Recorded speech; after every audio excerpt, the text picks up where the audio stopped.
Hello friends, welcome back to the fan fiction stories. अगर आपने मेरे चैनल पे अभी तक सब्सक्राइब नहीं किया होगा तो सब्सक्राइब ज़रूर कीजिए।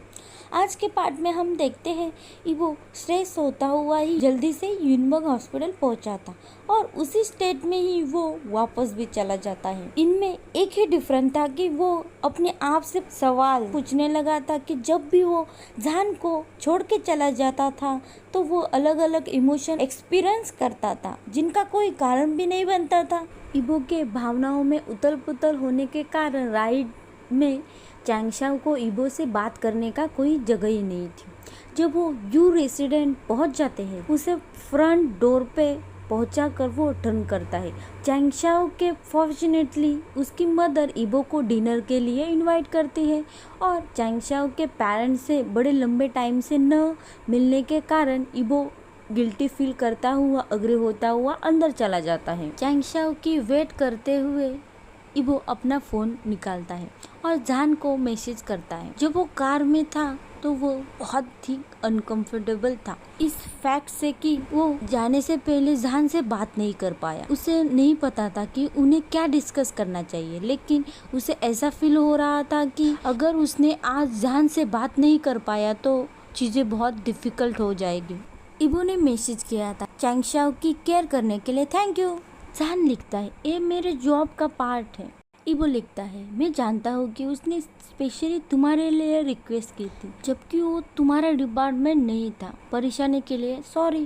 जान लिखता है कोई प्रॉब्लम नहीं, बिल्कुल भी प्रॉब्लम नहीं है। पेशेंट तो पेशेंट होता है, कोई फर्क नहीं पड़ता कैसे भी परिस्थिति हो। जान फिर लिखता है तुम दोनों क्लोज हो ना। इबो लिखता है सिस्टर की तरह, जैसे मैंने पहले कहा था हम साथ में ही बड़े हुए हैं और सभी ने उसे प्रिंसेस की तरह ही स्पॉइल किया है। इबो रिप्लाई का वेट कर रहा था लेकिन कुछ मिनट तक कोई रिप्लाई नहीं आता तो वो चिंता करने लग जाता है। क्या उसे पता था? जान रिलीफ फील करते हुए मुस्कुरा रहा था। इबो लिखता है तुम और डॉक्टर वैंग क्लोज दिखते हो। जान लिखता है या मैंने पहले ही बताया था ना कि हम सिर्फ कोवर्कर हैं। इबो लिखता है हाँ तुम ऐसे कह सकते हो, लेकिन क्या वो भी सेम सोचती है? जान लिखता है जान फिर लिखता है चैंग है जिसमें वैंकिंग इंटरेस्ट लेती है। जान फिर लिखता है ठीक है, जैसे वो वैंकिंग को चेस कर रहा है और वो ऐसा प्ले कर रही है जैसे उसे पाना हार्ड है। अब इबो की बारी थी उनकी बातचीत को रोकने की और जान को कुछ मिनट तक अंधेरे में लटका देने की। जान लिखता है क्या तुम वहाँ हो? लेकिन इबो का कोई रिप्लाई नहीं आता। जब चैंगशाओ लिविंग रूम में वापस आते हैं तो वो नोटिस करते हैं इबो का मूड अब चेंज हो गया है तो वो रिलीफ फील करती है। जब वो पास जाती है तो देखती है उसका पूरा फोकस फोन पे है और वो स्माइल कर रहा था। ऐसा लग रहा था जैसे वो किसी पूरे वर्ल्ड का मोस्ट प्रीशियस टीचर को ही देख रहा हो। इससे चैंगशाओ को कुछ यादें आते हैं जिसमें इबो किसी को मैसेज करते हुए अलग तरह से दिखता है। तो अब उसे पता चलता है कि दूसरा पर्सन कौन था। जेलस फील करते हुए कहते हैं गगा। इबो पूछता है यू आर डन? चैंगशाओ कहते हैं मॉम ने कहा है डिनर रेडी है। इबो जवाब देता है ओके और डाइनिंग रूम की तरफ चलता है। चैंगशाओ अपनी जगह पे ही खड़ी थी। इबो उसे पास करता हुआ आगे चला जाता है। चैंगशाओ सोचती है उनके बीच कैसा चेंज हो गया है, ये कैसे हुआ? वो इतने सालों से इबो को चेस कर रही है, एक टाइम पे एक ही स्टेप लेती है क्योंकि उसे पता है कि इबो कैसे किसी से दूर हो जाता है। वो अपना बेस्ट ट्राई कर रही थी कि वो ज्यादा अटैच न हो और अगर पॉसिबल हो तो उसे थोड़ा स्पेस दे और उसका एक मेन फोकस था कि वो उसके साथ थोड़ा ओपन अप हो, थोड़ा सा ही, यहाँ तक कि आधा स्टेप भी। तो क्यों उसका हार्ड वर्क पॉइंटलेस दिख रहा है? उसकी फीलिंग किसी 2 महीने पहले आए हुए पर्सन ने भुलवा दी। क्यों? उसमें क्या कमी है? चैंगशाओ अपना दिल का दर्द अपने पेरेंट और इबो के सामने ना दिखाने की पूरी कोशिश कर रही थी। पहली बार चैंगशाओ रियली फील करती है इबो के उसके नजरों से दूर जाने के बाद। इसलिए नहीं कि वो उससे बात नहीं करना चाहती थी, बल्कि इसलिए क्योंकि उसे नहीं पता था कि वो कितनी और टाइम तक अपनी आंसू को कंट्रोल कर पाएगी। एक बार जब इबो ड्राइव करते हुए गेट से बाहर चला गया, चैंगशाओ ने फ्रंट डोर क्लोज करते हुए दौड़ते हुए अपने रूम में गई और अपना पूरा फ्रस्ट्रेशन, डिजायर, न मिलने वाली खुशी और अपने फर्स्ट लव के लिए शोक किया। हर एक्शन का ऑपोजिट या इक्वल रिएक्शन होता ही है। कहा जाता है कि ये रूल सभी रिलेशनशिप पे अप्लाई होता है। एवरी हार्ट ब्रेक के बाद एक न्यू लव स्टार्ट होता है। इबो रात में ड्राइव करता हुआ अपने घर चला जाता है, ये सोचता हुआ कि दिन की शुरुआत कितनी अच्छी थी।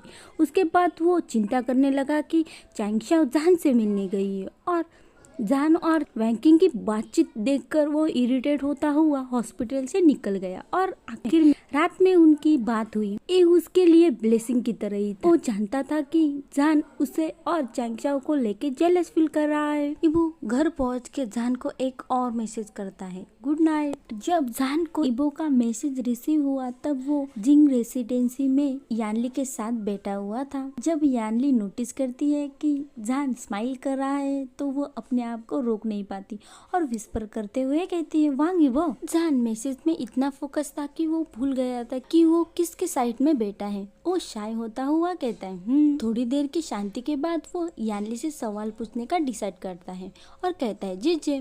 यानली कहते हैं जान पूछता है क्यों एक पर्सन दूसरे पर्सन को लाइक करने लग जाता है। यानली ईजान कपल को शिप कर देती जब से उसने पहली बार वैंकिंग से उनके बारे में सुना था। हालांकि वो ये भी जानती थी कि जान रिलेशनशिप से कैसे वॉकअप कर देता है जब से उसने अपने पेरेंट को खोया है। जान से ऐसा सवाल सुनने का मतलब है पहली बार वो किसी में इंटरेस्ट दिखा रहा है और वो आगे बढ़ने के लिए स्टेप ले रहा है। इससे यानली के आंखों में आंसू आ जाते हैं क्योंकि आखिर में कोई आ गया है जिस पे जान डिपेंड हो सकता है। यानली अपने आंसुओं को रोकते हुए प्यार से जान की तरफ देखती है और कहती है किसी को लाइक करने का मतलब है जब लाइफ हार्ड हो जाए तो तुम उस पर भरोसा करने के लिए रेडी होते हो। इसके बदले में तुम उसके लिए एक सपोर्टिव पिलर बनने के लिए रेडी होते हो।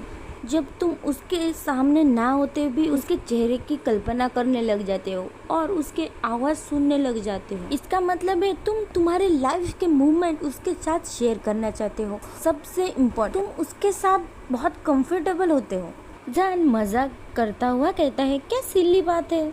यानली उसे अग्री होते हुए कहते हैं जब तुम पसंद करने लग जाते हो तो तुम कुछ सिली एक्ट करने लग जाते हो और जब तुम प्यार करने लग जाते हो तुम क्रेजी बन जाते हो। जान यानली की तरफ देखता है, क्या वो इतनी क्रेजीनेस के लिए रेडी था? क्या वो इतना खोना चाहता था? जान अपनी सोच को छुपाता हुआ मजाक उड़ाता हुआ कहता है तो उससे शादी करना तुम्हारा पागलपन था। यानली उसे धीरे से स्लैप करती और देखती है रात भी बहुत हो गई थी तो कहती है देर हो रही है, तुम्हें कल भी काम होगा ना। जान हंसता हुआ अपने सिस्टर को ग्रीट करता हुआ कहता है थैंक यू जीजे और वो वहाँ से निकल जाता है। इबो दूसरे दिन डिटरमाइंड के साथ ही उठा था, जैसे उसने पहले ही मान लिया था कि वो जान के लिए फीलिंग रखता है। उसे सिर्फ पॉजिटिव और उसे चेस करना शुरू करना चाहिए। इबो जब अपने लाइफ में कुछ डिसीजन लेता है तो वो बिना हिचके आगे बढ़ता रहता है। जब न्यूज़ से इबो के अपार्टमेंट में पहुंच जाते हैं तो इबो उसे जान का प्यार पाने के लिए एक असिस्टेंट के रूप में ही देखता है और कहता है तुम्हें क्या लगता है डॉक्टर को कौन सा प्रेजेंट पसंद आएगा। न्यूसन कहता है क्या अब तुम छुपाने की कोशिश भी नहीं करना चाहते? तुम किसके बारे में बात कर रहे हो? न्यूसेन साइन करता हुआ पूछता है तुम मुझे पहले बताओ कि उसे क्या पसंद है। न्यूसेन सोच रहा था जवाब शॉर्ट में ही होगा, लेकिन इबो कुछ मिनट तक बात करता रहा तो वो सोचता है क्या वो इन महीनों में इतनी सारी बातें कर ली उन्होंने। आखिरकार आइस किंग मेल्ट हो ही गया। कितने हार्ट ब्रेक हो जाएंगे जब फैंस को पता चलेगा। दूसरी तरफ चैंगशाओ डेंजरस रास्ते पे चलने का डिसाइड करती है। वो एक रात दुख में डूबने के बाद और नए डिटरमाइंड के साथ रूम से बाहर आई कि अगर स्वीट एंड रिजर्व वुमन इबो का हार्ट मूव नहीं कर सकती थी तो वो अपने प्यार के लिए फाइट करेगी।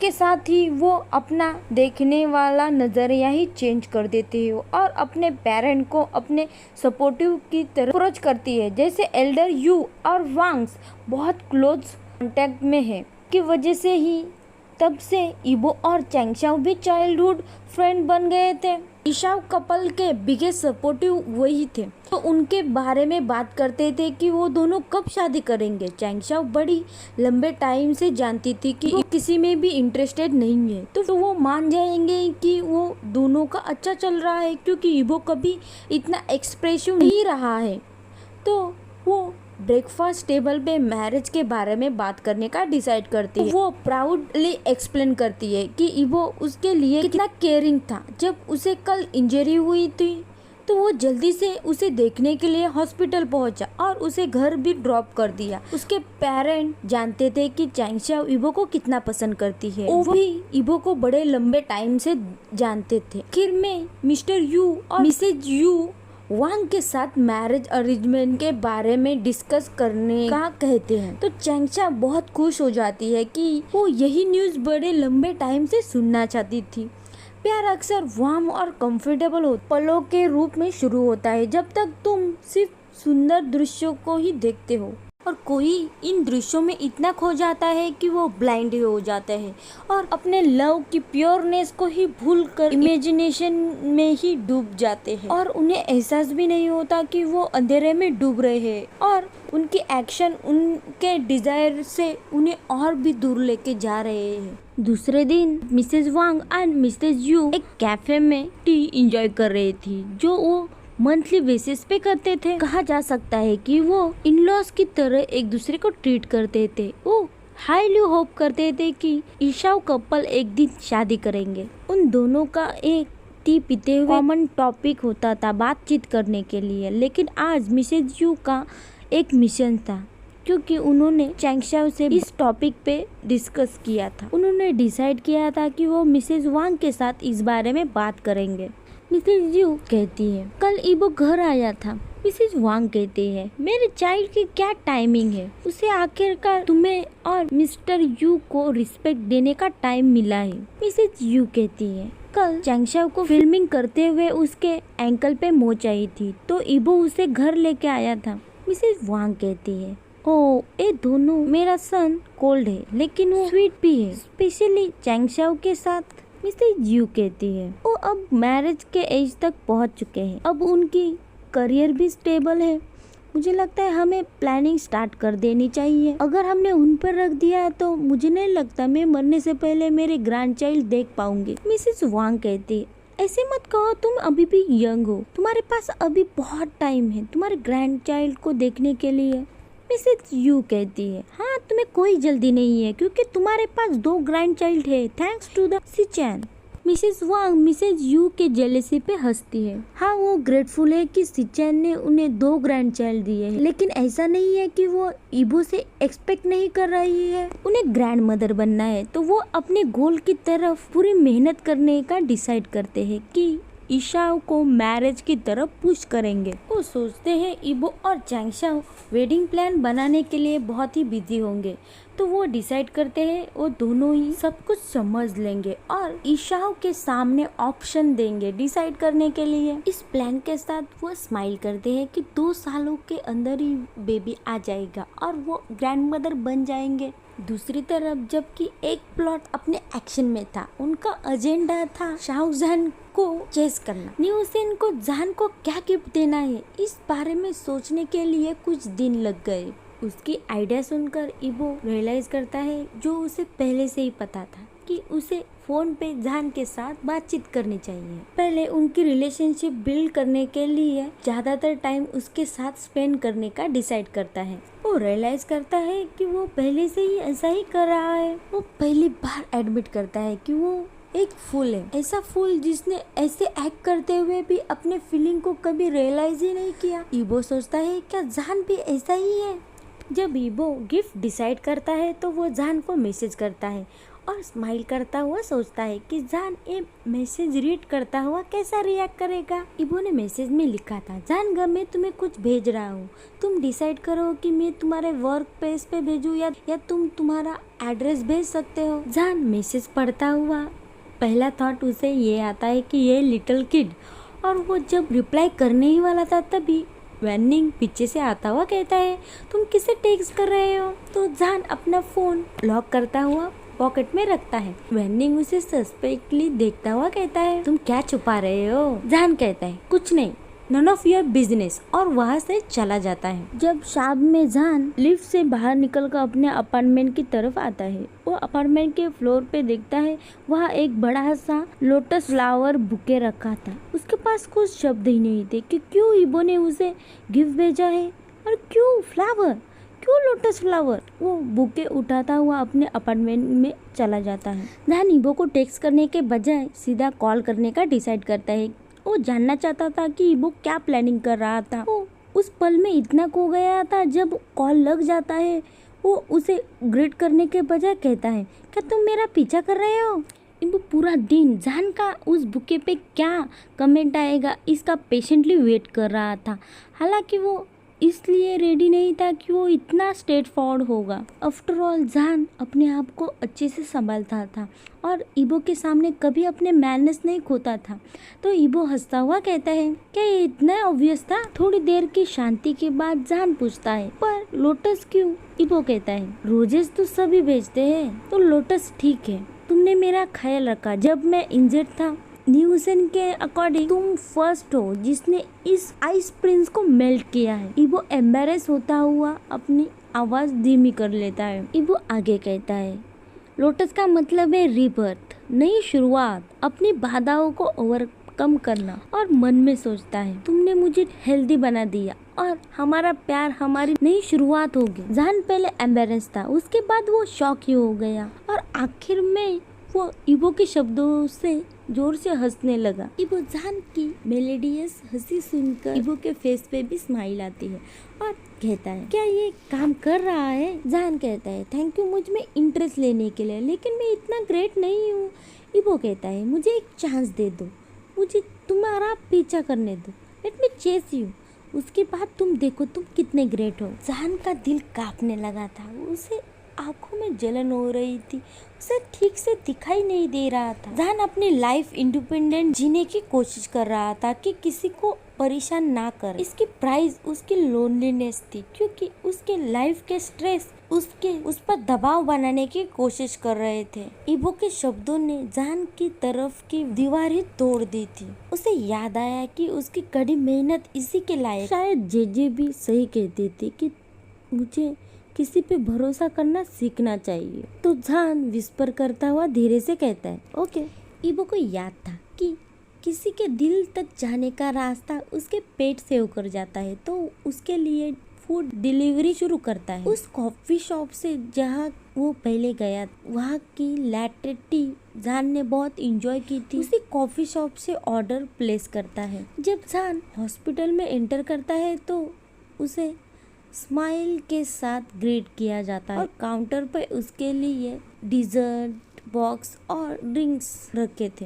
तो जहान पूछता है, क्या ऑप्शन है? रिसेप्शनिस्ट पूछती है, मुझे तुमसे पूछना है क्योंकि ये 15 मिनट पहले ही तुम्हारे नाम से यहाँ आए हैं। जहान कंफ्यूज होता है कि उसने तो ऑर्डर नहीं किया है और क्यों कोई उसके लिए ऑर्डर करेगा। वैंकिंग कहती है, शाहजहान, और अपना कप उठा लेती है और कहती है, तुम्हें ये लोगो फेमिलियर नहीं दिख रहा है? कोई किसी के लिए एक डिजर्ट और ड्रिंक पहले भी कभी लेके आया था। जहान उस लोगों को देखता है और उस ड्रिंक पर उसका नाम देखता है। उस मोमेंट वो अपने आप को संभालना चाहता था। उसने कभी नहीं सोचा था कि ईबो उसका पीछा करने के लिए ऐसा भी कुछ कर सकता है। वैंकिंग के आंखों में सवाल नोटिस करता हुआ जहान अपना ड्रिंक उठाता हुआ अपने ऑफिस में चला जाता हुआ कहता है, आज नहीं वैंकिंग। तो वैंकिंग कहते हैं, तो कल।